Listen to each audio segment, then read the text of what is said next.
তো এক বোবা এক বয়রা মেয়ের প্রেমে পড়েছে।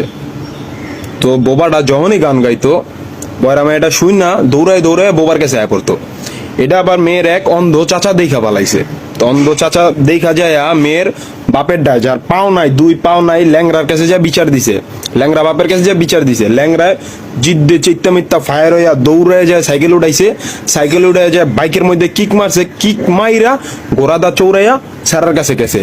মাজার থিকা চাক্কু বাইর কইরা, পিস্তল দা দুইরা গুল্লি কইরা, তীর যায় স্যারের বুকে লাগে, স্যারাটা হনে মারা যায়। এটা দেখা বয়রা মাইয়াটাও মারা যায়। কি সুন্দর একটা কাহিনী লিখছি। আমি একটা ভালো একটা রাইটার, আমি এটা দিয়ে একটা ছবিও বানাবো চিন্তা করছি, ঠিক আছে? তো শুধু আপনাদের প্রয়োজন আর কি, আপনারা সাপোর্ট করলে মনে করেন আমি একটা ছবি বানাইতে পারো। তো আমি নায়িকা তো একটা চুজ করছি, যেটা মনে করেন আমার মনের থেকে একদম, তার ন্যাংটার থেকে আমার ন্যাংটাকাল পর্যন্ত মনে করেন আমি তারে ভালোবাসি, ঠিক আছে? এটা হলো মনে করেন আপনাদের সবার মনি আমার পরিমণি, এটা হলো নায়িকা, তার আমি চুজ করছি। আর নায়ক আমি চুজ করছি হলো মনে করেন 3টা। এখন আপনারা সবাই বলবেন যার বেশি নাম হইব আমি তারই নিব।